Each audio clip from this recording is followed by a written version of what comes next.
Here we go. Ready? I can't. All right.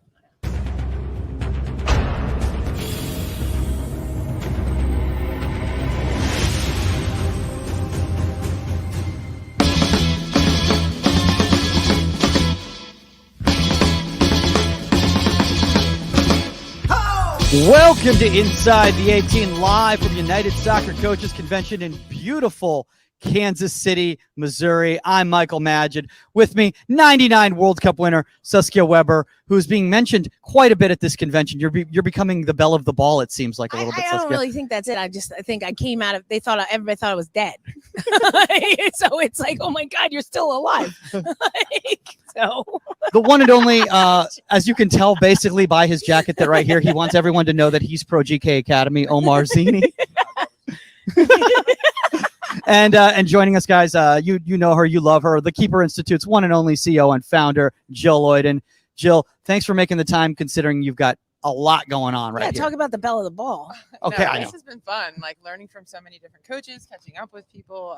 I'm a little bit on social overload right now, though. Well, I mean, it was actually really cool because the thing is that like last minute, we were able to add more to your plate by putting you on this podcast and asking you, hey, by the way, if you're not busy this afternoon, would you like to come on a panel that we're presenting at 3:30? So if you're watching this live right now at United Soccer Coaches, 3:30 p.m. in CC 2105. So we can school Eric Winalda. That is the whole. No, I'm just kidding. You looked at me like you're going to kill me. You're No. like, You can say that. You've won a World say Cup. whatever You I can want say to. that. I can't say anything. I can say whatever I want to. I can't say We're anything. also going to outnumber him. Yeah, exactly. It's like, oh, Eric, is this really what you were thinking at this moment? Come on. Oh my Like, gosh. he's going to get put in a corner. Well, being put in a corner, Omar Zini doesn't even have a microphone right now. So like, talk about being put in a corner right here. So. We'll share. It's okay. I'm on social overload as well, so I'll just try to be behind the. Omar's now just become a background performer. He's just like an extra in a movie. We're just like, hey, can you play the role of goalkeeper coach number one? And he's I just in think the the background. part. He's like, He looks the part, right? I think that was me yesterday with like Dan. I was just sitting over here like, well, no. You guys were having quite a conversation. yeah, though. it was, like, it was a little much. Jill, why not? But before kind of we get into everything, because I think we're going to talk a little bit about your presentation that you're giving at 1:30 today. And what room is that? If you want to plug that to anybody watching live or in the recording in the next few hours. 25 something. There you go. I don't know. 250 something. Check your schedule. Check the 2501, app, guys. 2502, A, B, C, D, E, F. I know. Somewhere in Kansas City. Yeah, It's it's somewhere somewhere in Kansas. around this 800,000 square foot arena. Yeah. Why don't you catch everybody up in kind of what you've been doing here at United Soccer Coaches? Well, on Wednesday night, I presented on training and teaching in a game realistic environment. I was on a panel yesterday with Saskia and some other incredible, fabulous goalkeeper coaches. And then today I'm presenting on the in possession principles of goalkeeping, which I am thrilled and really, really excited to present on.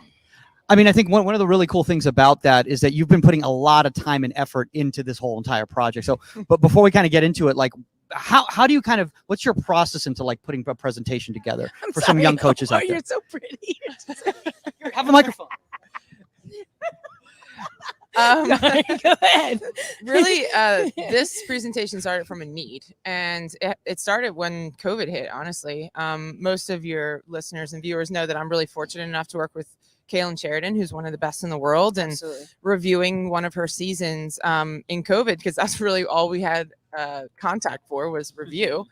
Looking back, and the presentation starts with, is this really pressure? And it's a couple clips of her trying to solve pressure, and she hits one long, she gets one stripped off of her foot, and she's noted as one of the best in the world in possession. And there were still so many strides forward that she could continue to make.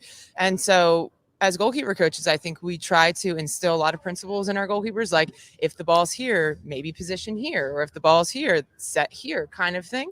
And I realized that there wasn't really too much information on how to play in possession. Yeah. The FA put out play through, around, over, into, but I realized that our goalkeepers at TKI, that wasn't even a thought of play into, through, around, over, beyond, because they couldn't find the time to find and execute those passes. Yeah. So how can we solve pressure? And then taking the presentation a little bit further was Kaylin evolved so much solving pressure that teams really started to sit back and be compact more and make it difficult to play out. So now how do we manipulate our opponent when they're not pressing us so that we can find a really high value pass? No, I think it's amazing, but think about it. If you become such a good goalkeeper at handling that you manipulate the way the other team plays against you, that's amazing. And that is actually what we want.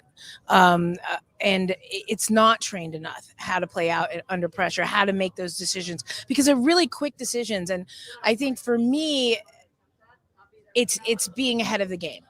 It's already understanding where your outlets are, where people are, already having manipulated your chess pieces, put them in the right places defensively and everything, so that when you gain control of the ball, it's an immediate transition. It's not okay, I have the ball, let me now think about it.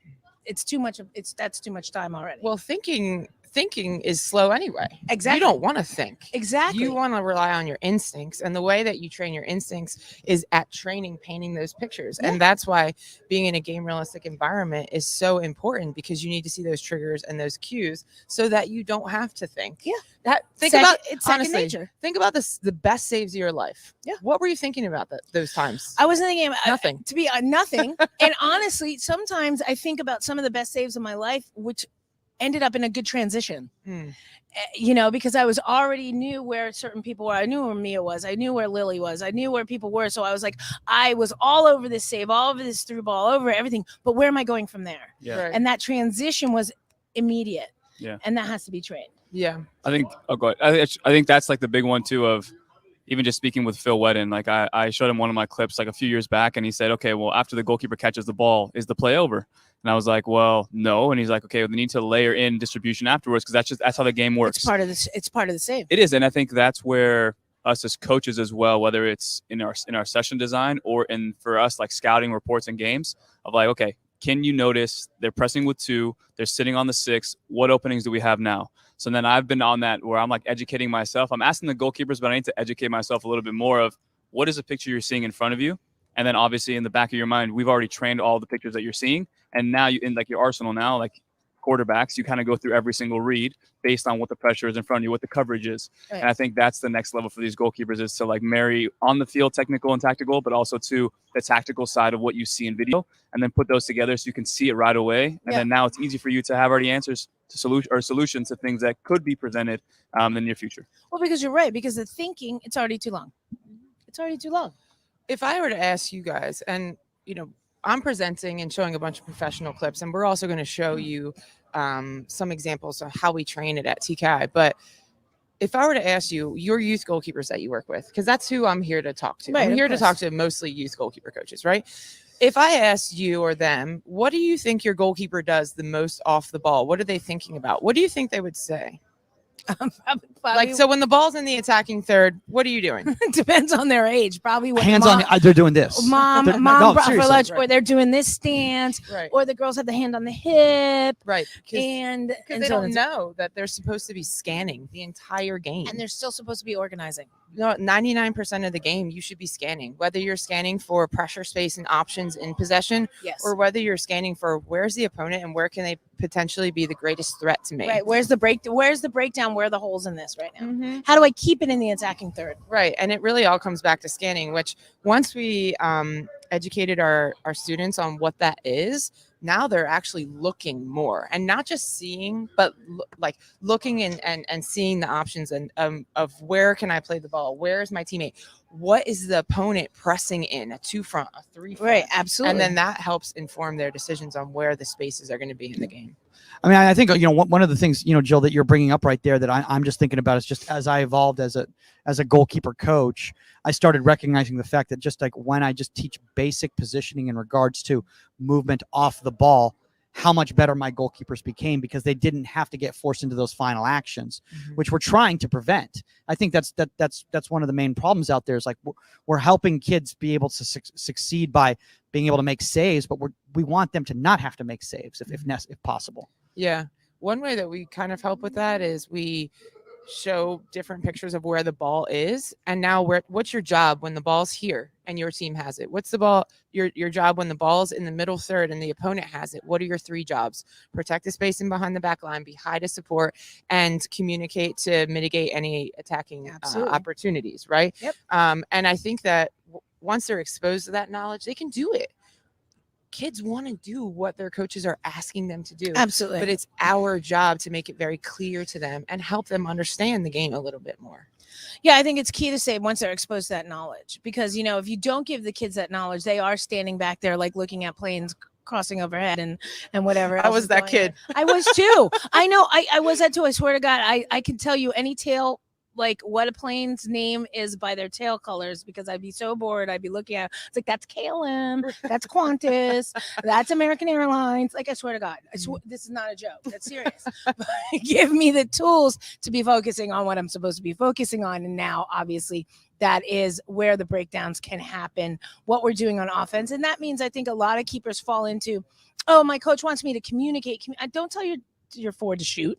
Right. Don't tell them. It has nothing to do with you. What does have to do with you is where's your outside back? Like, are they tucked in? Are you ready for like a breakdown on the attack that will automatically turn into transition? Are you ready for that? Have you put those people in their right places? Yeah. But we have to show them that and why. Yes, and I think so. We're getting into preseason now with Vegas, and Tomas Romero is one of our goalkeepers. And I was pulling up all the passing that he had last year with LAFC and kind of situations that he found himself in and what his selection of pass was. And there was a moment where transitionally he's recovering, and then they have, let's say, it's like 5-on-5 transition. The other team tries to do a penetrating pass. Our center back gets it. He turns to him and he gets it.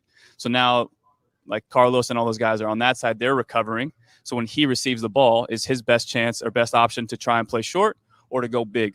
And we're just showing, like, I was just showing him in those situations, can we keep the ball in these situations versus taking a touch and playing big? And then obviously based on the pictures that you're seeing as we start to like get more and more reps of those same players, are there like Atuesta, does he want the ball in that area? So it's like in those areas, can we try and favor us by like 5-6 percentage points, a little bit more, understanding through trends as well, not just what you're seeing in the game, but trends. Like what players do you have personnel wise that want the ball in those situations? Yeah, exactly. And if also too, like we have guys who are good in the air, like Raheem Edwards, who is good in the air. If we play the ball to him, is he better with the ball at his feet or trying to head the ball, playing it into a corner? So like those situations as well, where it's like the more information you have, the more proactive you can be with your decision making when the ball comes to you. Yeah, Mia used to yell at me because like in practice and stuff, I used to be on my page in a sense and say, like, okay, I've gotten this off across, I've done something, so I'm going to send her. She's not on board with it, you know, and she would be like, this isn't, you have to read me as well. You know, you can't just go with like what it says on paper, what I should do in this moment. And stuff. You also have to know your players. You have to know, you have to be able to read that. You have to understand, like, I learned, I think about 20 years later that she doesn't like to head the ball. So, and Mia knows that, and I'm not calling you out. I found that out. And stop sending me that ball. And I'm like, okay, now I get it. But it was 20 years later. But at the same time, I agree with you. You have to also know it's not just the situation. It's also knowing your players as well. Yes. And I think that's to that point too. I think, what was I going to say? I'm so sorry. I forgot what I was That you going didn't to say. know that Mia handles. I'm glad you grabbed the microphone. I said it. You're- Anybody can say it. He literally grabs the microphone. He's like, knows. he's got She something he's knows. going to say. It was an epiphany when she told me that story like a couple months, like 2 years ago. I was like, wait, what? That's why you got so mad at me for sending you that ball. I think so. The last thing I'll say about that is also too, when rewatching his footage, it was like, okay, what's the score line of the game? Are we chasing the game? Is the other team pressing? Where like if they're pressing, we take a touch, a floated ball down the middle, they're going to be on top of our center midfielder, and we're going to be inviting more pressure. So there's so much context to it, but I think, like you said, in those classroom sessions, having them be able to like sit in their thoughts, reflect on what's happening there, so they at least have some muscle memory when they step into the field, or mental recall of like, I've seen the situation, I probably not have acted in it, but I've seen it, and I have a solution based on what I've seen. Yeah, I think the important thing there is how do you play out instead of just hitting it long? And what tools do I have in my kit that can help me create more space or time away from pressure to give myself a better advantage to find a higher value pass? And I think that's exactly what my presentation is all about. And I think too often people think, how can they do that with the ball? And there are so many different ways that you can do it even before you receive the ball. And I think that that's a massive part of the game that goes under notice for goalkeepers in possession. I've just recognized evenly with myself personally, like just even playing recently, like I'm gotten so much knowledge from people such as yourself that my possession play has gotten so much better just from literally, honestly, like watching like Keeper Institute videos and just realizing like, oh my gosh, how much work I was trying to do with the ball when really all I had to do. But how did you learn that? Did you go out and train it? No. Or did you see the pictures? I saw the pictures. You saw the pictures Yeah. literally on Instagram. Yeah. You saw the pictures. And then all of a sudden your brain sees that over and over so many times that it can do it. Yeah. Absolutely. And that's why when we're in training, we can't do distribution without any pressure. It is useless. You're not doing anything. Even if you're holding up a colored dot and telling them to go to a certain goal, that's not training in possession. Correct. You need someone, even if it's one person, even if you're doing an individual session where I'm playing the ball into the goalkeeper and then taking away one of their options and having them recognize which option is open. You can do it in an individual setting. You could do it in a team setting. But absolutely. when you're training it, it can't just be the goalkeeper clipping balls toward Yeah, but you goal. have to create that. I keep falling back on the word chaos, but you have to create that anxiety, that chaos, that quick thinking. You know, you do it really well in your sessions, Omar. You do, and I've watched your distribution sessions and everything, and it's creating that. You have to force that quick thinking. If you're doing it with keepers that they're like, I'm going to take the ball, I'm going to knock it long. So that's totally, it doesn't work. It does not work. See, I have a question about that, Jill, because like, let's say like talking about the foundational ages, like I see a lot of coaches and they strip away the pressure because they're like, well, they need to just get comfortable with the ball first. They need to get comfortable with the ball first. Yeah, but But why can't they do it together? Like all of you the have clips, to get comfortable with the ball. I'm not saying I do this. I'm under saying other pressure. coaches have done this. A lot of the clips I'm going to share today in the presentation are 10-year-olds because I want everyone in the presentation to understand that they can do it with 10-year-olds. They can do it with kids who they feel aren't as advanced. If you give them the tool, you show them, let them try it 2 or 3 times, and then create a game where you get points for executing whatever it is your intended outcome is. And a lot of the way we train with younger kids, like 10-year-olds, is in a small, like sided game or 4 versus 2 that ends up with you can score at the end on another goalkeeper. So you're doing in and out keepers of love that. possession. Yeah. Keepers Okay, love so a that. question for you. In those younger environments, the flow of the session when you're trying to implement things like this, if they're not getting it right away, do you usually just let them kind of like, do you like insert a thought and then let the session flow from there? Or do you try and like stop it every single time to let them know what they're missing? You see what I'm saying? Because I know you guys, and I know it's like you think macro, like big picture, and I'm sure you've thought about how that impacts the player's decision making and instinct. Yeah. I mean, when you're working with 10-year-olds, they want to play. They Yeah, want to play. Absolutely. You don't want to stop at session. And constantly. so I think the biggest thing for us is Omar, super pass. That's a great penetrative pass. Naming what you did, not only for you to know that it was great, but everyone else in the group to know that was what we're looking for. And so I don't stop it and just say, well, Omar, why didn't you play through there? No, just praising the positive moments, and they get it. Like they're smart. They listen and they want to execute what you're asking them to do. So they grow, you know? You did that really well. But I think if you're stopping and doing that, especially at a 10-year-old age and stuff like that, you're not allowing them to develop mentally. You're not allowing them to what do we want? We want all of young kids to grow up to actually be thinkers, self-coaches. We want them to look at the game and say, I have multiple choices. How am I going to make these decisions and stuff? And if we're making the decisions for them and constantly stopping it and saying, why didn't you play through here? Why didn't you? Now, if it's a systemic thing and they're constantly doing it, at some point you're going to be like, you keep playing the same ball with the same result. Like, what are your other options? But allow them, make the wrong play, allow them to say, well, that was wrong last time, and they'll surprise you and they'll make the right decision coming up instead of constantly giving them the answers. Well, one thing we try to do is like in a small group setting like that or a small sided setting. All right, I'll say we're going to play for 2 minutes. Try to find one opportunity to play a reverse pass. Just try to find one. So the whole time they're looking for the right moment, and they might not pick it the first few times because it wasn't on for them. But if I say try, even if they fail, they're still looking for that one moment that I'm trying to get them to identify. Absolutely. I have a question, Jill, in regards to trying to find the right moment. How much do you guys work at the Keeper Institute in regards to learning like the patterns of your specific teammates, like and the players that you're playing with?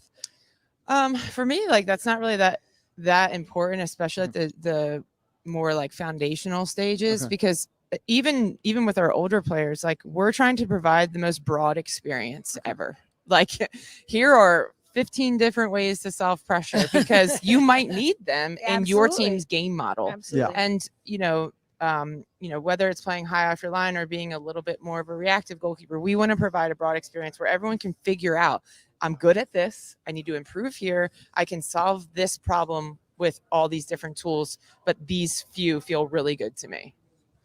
I think I asked you this earlier in the convention, just about like if I were to speak to a head coach about allowing the goalkeepers to be a part of the sessions. Mm-hmm. In my mind, just hearing you talking about this again, it's like when it's free flowing, you're doing rondos with the team, and there's not really much of a like, what's the word I'm looking for? It's a punishment for losing the ball per se, and you're part of a rondo. It's kind of like, okay, next person go in, or if you're playing midfield in a bigger rondo.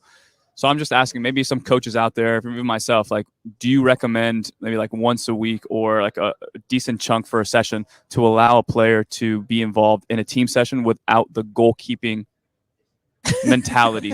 Saskia wants to answer. Absolutely. Because you're looking at it from a different point of view. You have to look at it from the team's point of view as well. That goalkeepers involved in rondos, which I believe in highly, it also creates a certain amount of trust with the field players in the goalkeeper, because now they're looking at that 1-2 touch through Lauren. She one touches, she's doing great at the rondo and everything like that, and they get comfortable playing through your goalkeeper and with your goalkeeper. It's not just about the goalkeeper; it's also about your team being comfortable with the goalkeeper. If you don't create that symbiosis, then you're asking somebody and you don't put them in those situations, you're asking somebody that doesn't necessarily has faith or trust in somebody to play a ball back to them under pressure. So you have to create that. Yeah. I was actually I wouldn't say lucky sense? that I broke my hand twice, but I had. And I was trying to prepare for the 2011 World Cup and broke my hand in January, and then preseason started with our pro club in February, March. And so for like the first month, at least, I couldn't catch a ball. So I did the entire preseason as a field player. Yeah. And it was, wow, blew my mind about what I'm capable of. Absolutely. And like what Did you find out you were a better field player than you thought? No. No, but I think you probably found that you actually can see the game in a way that you didn't realize. Like, yeah, I think I solved pressure a few times, like when it was really tight, and I was like, oh, I can do this. mm-hmm. I'm not meant for the field by any means, but it helped develop a little bit more confidence in myself, as well as exposed me to some things I needed to get better at as well. I think to that point, I think when you start playing on the field a little bit more, you realize every action causes a reaction. And even if it's tight space, even if you like get a pass back and it's high pressure, putting your foot on it, people are scattering and trying to find their position or trying to intercept the pass. Right. Same thing with us, right, in those situations. And Kaylin does it so well. You know, they say there's certain people who are just composed in moments that like other people would go crazy in. Mm-hmm. And I feel like watching her, you just kind of go, oh, okay, well, this person's got ice in, like, you know, in their veins. Like, I don't know how, just the composure aspect where to anybody else, it would seem like I'm in a panic. Yeah. Versus kind of like, okay. Well, if you asked me to do elementary math, I'd be like, yeah, I can do that. That's easy. I don't even have to think about that.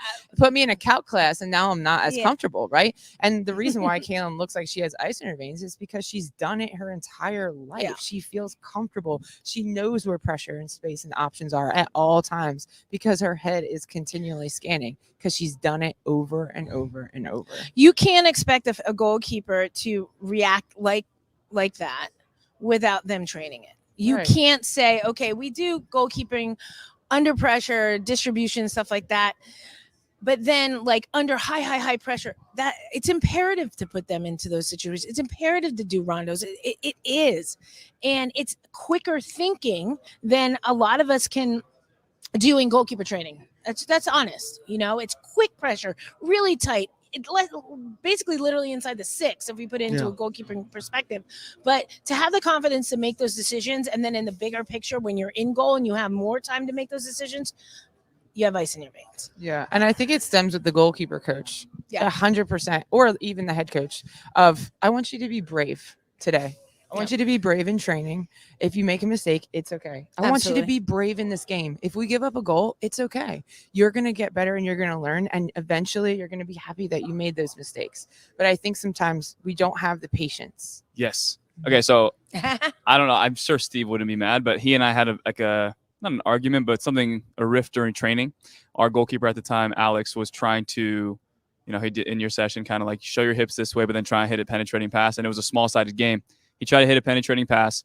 The striker already knew his tendency, so he showed him that, okay, I don't see it. But then he shifted back in, stole the ball. They scored. everybody get water. He came over. Steve was like, Alex, like, you cannot do that. Like, that is not okay. You're going to concede. You're going to continue to concede us and put us in bad situations and concede goals like that.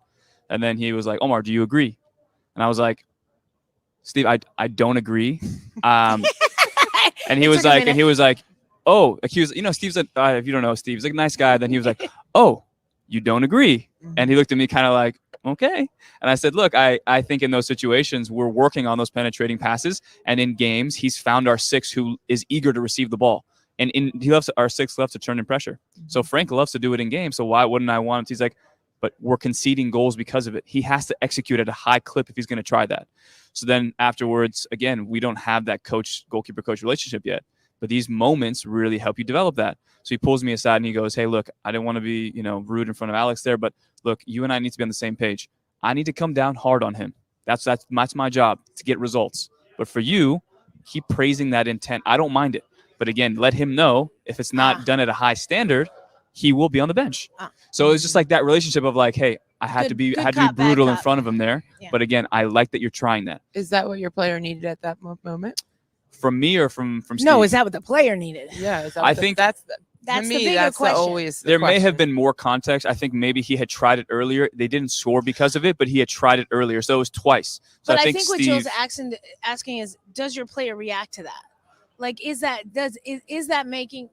Because if someone was telling me never do that, that would that would make me feel like I can't make mistakes. Sure. Right. Exactly. You know what I mean? How is it depends. Yeah. I think it's just whatever the player needs. And I don't know your player. Right. Yeah. And you can speak more about that. But I think when we're trying to create an environment where we want players to push their limits and their boundaries, then we have to meet the player needs. And we can't treat everyone the same. Of course. And I'm not saying that the way that the coach spoke to him was wrong, but I think as coaches, we have to really be mindful of what does the player need in that moment and what is our behavior and how does that influence their ability to make decisions, Right. Because I would look at it like if hypothetically, if my head coach would come at me and say, what are you doing? Don't do that.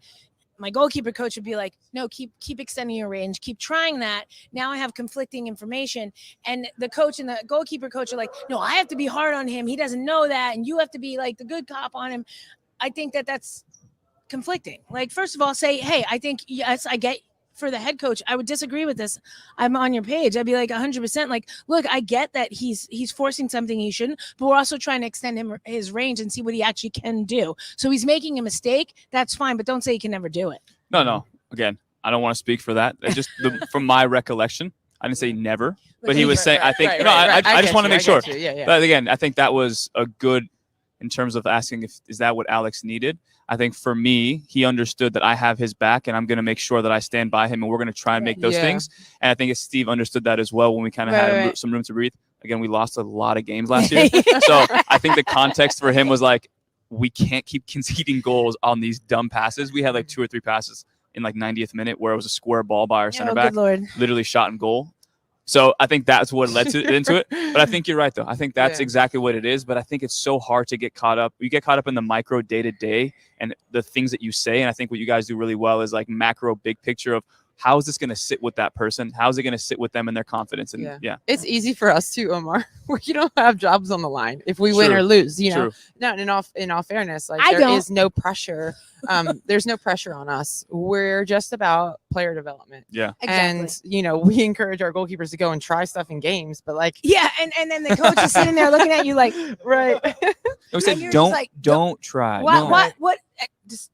I got it. Just don't talk to me. I got it. That was like pretty much mine and Amanda. I'd be like the furthest seat away I could be, and something would happen. Lauren, she'd be like, and I'd be like, I see you. I got it. Just leave it alone. But that's what I love about a developmental system where I got it. Where you're not beholden to any team that's trying to win games or anything like that. When you're talking about like the Keeper Institute right there. Jill, I have a question for you though, because one thing that I've recognized a lot is that goalkeepers will start understanding the principles of possession, and then they'll move up a level, and then everything falls apart because they're not used to the speed of play. Like, how do you have any advice for a young goalkeeper who all of a sudden moves up to a higher level, and now everything's so fast that now they are thinking because they're not used to the speed? It's so funny. I mean, I said this yesterday, and I'm going to say it again in my presentation again. But this is always my greatest feedback. Try again. Absolutely. Try again. Maybe you haven't adjusted to the level. Well, guess what? When I first went to the national team, my head spun for 3 camps. And they didn't cut me. They didn't send me home and just say you're not ready. They just were like, it's patience, try again. And you're going to eventually adjust the speed and the level because it's going to ask a lot more questions out of you at a quicker pace. Yeah. I mean, I think that's a really good point right there, what you're saying right there. And it sounds so simple. I think, for a lot of people, I mean, I know for myself, for instance, when I jumped a level, I was expecting the same results, doing the same things, and recognized that it wasn't happening because I was a step slow. So then I started playing a different type of game because I felt I had to in order to survive. And that is a detriment, obviously. Yeah, I think we typically ask this question, and if you're at my demo, then you heard it. Would you do that again, or would you try something different? Yeah, that's my question. Is would you do that again? Yes, I would do that again, but I would scan earlier so that I knew I had more space on this side. Would you try something different? Because then it gets your players really thinking about what happened. Objectively, like what happened, and then knowing myself and knowing what I know now, would you do the same thing again? Yeah.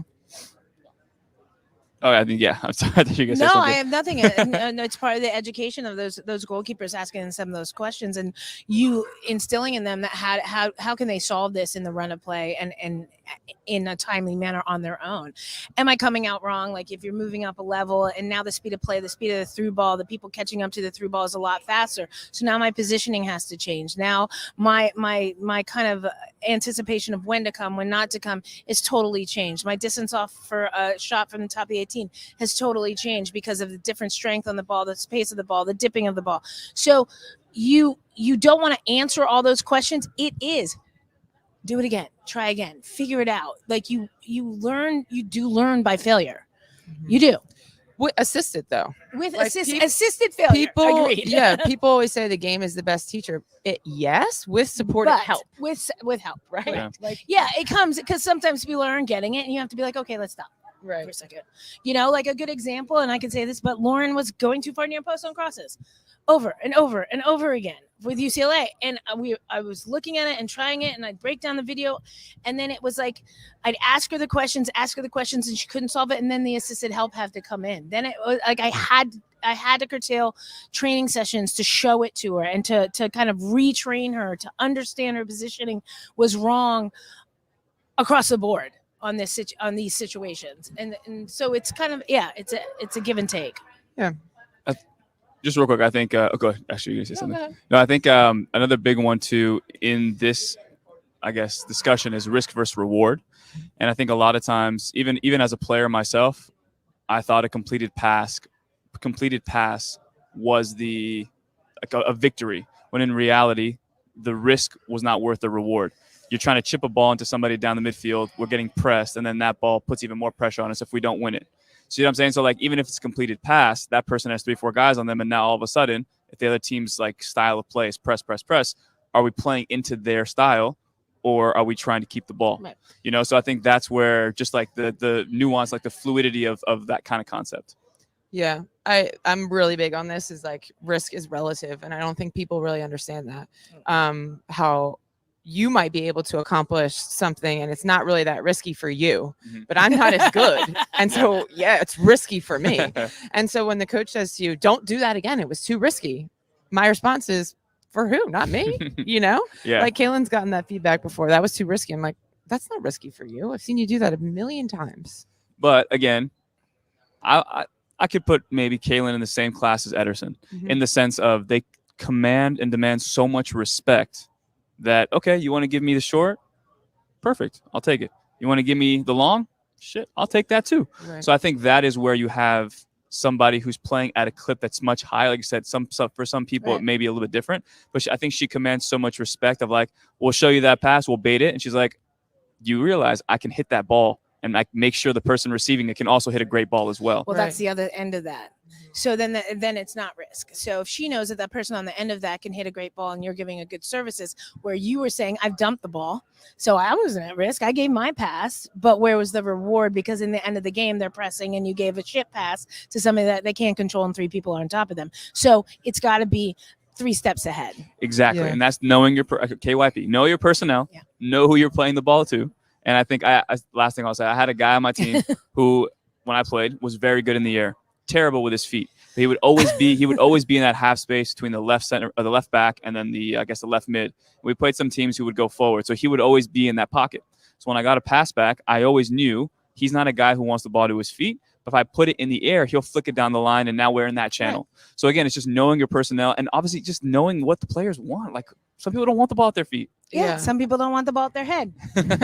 I think the caveat here is that earlier this year I was watching Ederson. You mentioned him, and he's a massive person that I like to study because he's just so good in possession, right? And I was watching City versus Arsenal. I think it was earlier this season, and Ederson got the ball back. 4 times in a row, he gave the ball away in different circumstances. Tried to play the outside back, gave it away. Tried to play it through the center, gave it away. And they panned to Pep Guardiola. And Pep Guardiola is giving him overhand claps over his head. Overhand claps. When you look at your coach and you've given the ball away 4 times as the goalkeeper and your head coach is giving you overhand claps, that is amazing, first of all. Yeah. And that, you know what? On the 5th pass or 6th pass, he passed it. Made a bounce pass, played it through, and eventually, like 5 seconds later, they scored from that. Yeah. And the thing is that as coaches, we have to be okay with them making risky decisions and making mistakes. Ederson's the best in the world, and he's still making mistakes, and it is okay. You know? Yeah, and the reason Pep is clapping is because there's a method to the madness. There's like, what are they trying to achieve? And obviously there was a discussion beforehand, like this is where we do want to look to play the ball because this is where we can penetrate. Try it. So he tries it 5 times. It's not working, but Pep sees that he's trying what they've worked on. Then on the 6th time, it works and there's a goal. Right. So you have to allow failure. You have to allow the plan to take place. It's not going to work every time, else it would have been 6-0, right? Mm-hmm. But giving that confidence to your keeper is important. Yes, but I think you need to give you a devil's advocate. Like again, just like I've seen it happen where our goalkeeper is really good with his feet, and he literally kept playing the ball short on goal kicks. Two times in a row, early in the game, we're 0-0 against San Diego. He plays the ball short. Our guy gives it away. Okay, reset. It goes out of bounds. Does it again. Right. 3rd time, does it again. So it's like as a coach, I give them the opportunity to be like, I'm not going to hound you because I know instinctually I want you to play off your instinct like how Pep does. Like, this is a system. You're the goalkeeper within that system. Free reign. Go for it. You earn the respect. But at the same time, at a certain point, you have to be like, that's what I told him. I said, Alex, that ball's not on. And I gave you the room. And again, assisted learning of like, they're with Vegas with us, like they're in that like pre-pro phase where when they get to LAFC, they should have already had all these things conceptually done by now. So I think I was just trying to be patient with it, but also too of like, do you not see tactically what they're trying to do? Right, they're and baiting you to play. That's actually when you do get up off your chair. Yeah, they're like Alex, they're baiting you to play our left center back who literally gets the ball, boots it, or like loses it down the field. So again, it's like understanding how to put yourself in favorable positions so that when you do receive the ball, the options are open. See what I'm saying? Yeah, but you also have to give the knowledge of that player during, and I'm not saying you didn't during training and stuff like that. I've been in training with, I'll go back to UCLA with Lauren and stuff where Mia was baiting her, official was baiting her and baiting her and baiting her. I think it was Lauren or it was Kelly. And every time taken away. She's like, come on, play it short. And I'm like, and I stood there in practice going, okay. And I'm standing next to Sam in a minute. I'm like, let's see if she can figure out that like they have this figured out and if she can change this, because we've given her the tools to understand that. And that's a person being educated in the game that says no matter what we've asked for, if I've asked you to play out of the back, play out of the back, don't be so literal and understand the other team knows that's what we're doing. And now it's time to change tactics. And you have to be able to do that as an educated goalkeeper on the fly. And she didn't. And then we took a break and I'm like, at what point are you going to realize that Mia and Raylan are just baiting you and you keep giving the ball away and they've scored 3 goals because of it? And what are you going to change that, or do I need to get up and yell at you to change that? So I'm trying to give you the education to make that decision. And how do we get through that? And you have to train that in practice as well. Jill, we got a question from. If you don't agree, it's okay. No, my head's just turning because you guys are working in a team environment, right? Where I'm thinking, well, I think I would ask, well, where's the space? And how can you take advantage of that? it's not necessarily that maybe we've done this 3 times in a row, it didn't work. Well, what did you see and what were you trying to get? Yeah. What was your intent behind that ball? Were you just doing that because I asked you to play out of the Because back? this is what we Were you wanted, set doing up the that- drill for, right? Were you doing that to move the 9 and 10 to maybe exploit Correct. the space? Or what did you see? That I think those would be some questions that I would ask. Yeah. Jill, there's a question from the audience right here. So I just want to pull this up real quick because I think it's a good one, actually. From Adrian Cronin, Goalkeeping. He goes, "Hi, guys. Do you find that you concentrate so much at grassroots level on building from the back that the keeper's physical ability to play the ball further up the pitch is developed later in age? Do you sacrifice physical/technical passing ability for tactical passing ability?" I don't think you have to sacrifice anything. Neither. I'm my biggest pet peeve is wasting time. Is my largest pet peeve in life. And I think if you just do technical or you just do tactical, you're wasting time. Absolutely. So I think it is a healthy dose of both. And yes, at the younger ages where they haven't developed that physical component yet, their range of pass is a lot harder to play a 60-yard pass, right? Like you can't do that. I'd love yet. to meet that kid. Yeah, so you do get to develop other elements of your game, and as the player starts to grow, then obviously their range of pass increases and their ability to play a lot of options, then it makes it a little easier, honestly. Yeah. But here's a cop out as a coach, and I would ask you this: what is your goal? What's your end game? Is your end game to win the game? Is your end game that I need a goalkeeper that can boot it and stuff like that, or are you really trying to teach them soccer and deal with their abilities? Let's build out of the back. Okay, that's not working. Well, I'm not going to bring my I'm going to bring my center back who can boot the ball really far, and I'm not going to let my goalkeeper kick. And so how are you ever going to develop your goalkeeper in a stressful situation, in a game situation, if that is your cop-out because it's more important at 10 years old to win a game that nobody cares about in history? Mm-hmm. Or are you actually trying to develop your players? And I'm sorry, but that's true. No. So- But I think a fair point. And Adrian, thank you for the question. And I love these conversations. So please keep the conversation going. Regardless of whether you agree or disagree. But also, I love, Jill, that you brought up the physical maturation issue right there. Is that we're going to be working on distance passing, but they can't execute it. So it's not really going to be passing. It's just going to be more of them just hitting balls. I think that, I have limited time with goalkeepers per week. I'm not in an academy. I don't get to work with them 4 days per week, where I might have more time to do some technical, like Right. in possession deliveries, right? Yeah. But I give homework. Hey, 10 minutes, 2 times this week. I want you to just go out and hit 20-yard instep grass cutters, right and left foot. Same thing. Right. Same thing. 2 times 10 minutes. Are you capable of doing that? Do you want to get better at this? Yes. Okay. 10 minutes. It's easy, right? It's also easier not to do that. But I don't have the time to work on developing a 10-year-old's ability to instep strike.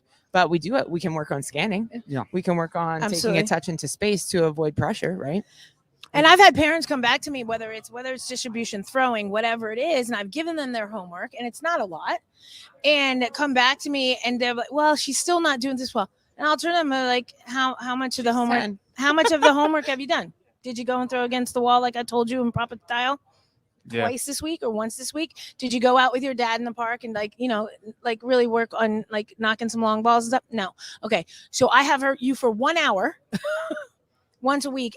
Do you want me just to practice on throwing and kicking this entire time? Or do we want to go over there? I've given you homework. So that's on the player as well. It's on the player. Trust me. I did my homework. I was out alone all the time, like on tennis walls, hitting balls, like in the field, doing everything I could on my own. And so, that comes down to the player as well. There's only so much we can do as coaches in the situation you're in. I get it at a team environment when I see the girls like 5 days a week, but still, I still don't have them for that long. Yeah. So what for you in terms of like video sessions, how do you showcase or how do you implement scanning without being on the field? Yep. So usually before our programs, we have programming Monday, Tuesday, Wednesday, Thursday nights where we see players. And honestly, this came because of COVID, because we can't get into a small room and watch video together anymore because we can't be within 6 feet apart. So we started to implement Sunday night Zoom class. So Nice. On Sunday nights, we would watch film. We'd go over what we're going to do for the week and allow players to see it. And then when they walk through the door, we ask them questions to get them to recall what they learned in that Zoom class. And then now we're going to do it in a training session where you're going to be able to try it. Then we're going to reflect what went well, what was hard. When can we scan? Scanning is an art, right? Absolutely. Like, when do I scan? How do I scan? What am I looking for? So then we just, continue to ask them, did it go well? Was it hard? When can you continue to do these things? And then we leave them with a question or some type of homework, like, hey, talk to your parents about this on the way home. Teach them what scanning is, because then you're getting them to think a little bit more about what things are and get them to recall it so they can remember it. Hard to get kids to do homework. It is. Well, speaking of homework, Jill, I know you wanted to get to another session before your presentation today, so I don't know how much time you got. So if we need to start wrapping up, just let us know. We don't want to keep it. We're good. We're good. We're good. I have to go to the bathroom. Okay. All right. I'm just being honest. All right. Well, that's what it is live, guys. That's why we do this live. I'm not shy. If anybody, first off, if anybody's coming out to the principal's possession today, or if they're coming there and they don't get a chance to talk to you, what do you really want them to get out of the session today? That it's hard. Coaching in general is hard, right? But asking kids to go outside their comfort zone is hard. But also, like, as a coach, getting out of your comfort zone is hard too, because sometimes when I was like evolving as a coach, I wanted things to look a certain way, and I wanted kids to walk away always feeling so successful. And sometimes it doesn't look like that, and that's okay. Yeah. And you have to continue to be brave, just like you ask the players that you get to work with to be brave. That it might not happen in the first few sessions, and that's okay. That each time that they try it and see the picture, they're going to get better. And that you don't have to work with the best players in the world to do this.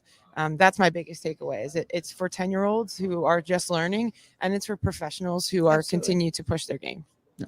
And basically, guys, also, I really stress, if you're not familiar with the Keeper Institute and what they're doing, maybe you've just come across it, here at the convention, if you're at the presentation or watching this live for the first time or anything like that, where is the best place for them to check out all your stuff right now? Yeah, at the Keeper Institute on Instagram, I think at Keeper Institute on Twitter, which is mostly our Instagram stuff, or you could just reach out to me, Loyden at thekeeperinstitute.com. Cool. Obviously, guys, and if you want to reach out to Saskia Weber, a lot of people have been doing that lately. At Saskia _Weber. I should get your autograph, I think. Are you kidding me? Oh my God. I don't even want to get into it. Just thanks for reaching out to me last night. Yes, Saskia Weber, but you can also find me at the Union. So check me out there. And you're at Saskia Weber on the Union. I am at Saskia Weber at the Union. I'm also at Saskia Weber, Saskia _Weber at all other social media platforms. Did I do that well? Yes, you did. You did it great. You did it great. Me. Contact at Inside the 18. That's the number 18media.com. If you have a guest suggestion or a topic suggestion, or at Goalkeeper Podcast on all social media platforms, including the Union, at ProGK Academy _ on Instagram, but at ProGK Academy on the Union. Anything else you want to plug, Omar? We got a presentation at 3:30. Oh my gosh, we should probably plug that. We have a presentation at 3:30. You want to talk a little bit about that real quick? Sure. We're just inside. We have a presentation at 3:30. It's called Inside the Mind of the Opponent, and I think we have preconceived ideas of what strikers think about us and how they watch us in preparation to play against certain goalkeepers. And obviously, we do the same thing on the other side of it. So just a nice, healthy conversation around that, and different video clips to support different situations. So it'll be fun. So basically, we're hammering Eric Winalda. That's about yeah, guys. Just to let you know, it's not just literally just going to be this entire group right here. It's going to be this group and Eric Winalda. Yeah. So it's going to be a lot of fun, guys. So we're looking forward to that. And Jill Loyden is also going to be a special guest on that panel. Now, thanks for having me. I'm not sure what I'm getting myself into. Yeah. The way you did that face right there, I was like, it'll be fun. It'll be fun. Yeah. Did she commit yet? Because like the way she did it, she's no, like, it'll be nobody fun. told me. Nobody told me. All right, guys, that's all the time on Inside the 18, and we will see you later. We are out as soon as I figure out how to do this. Here we go.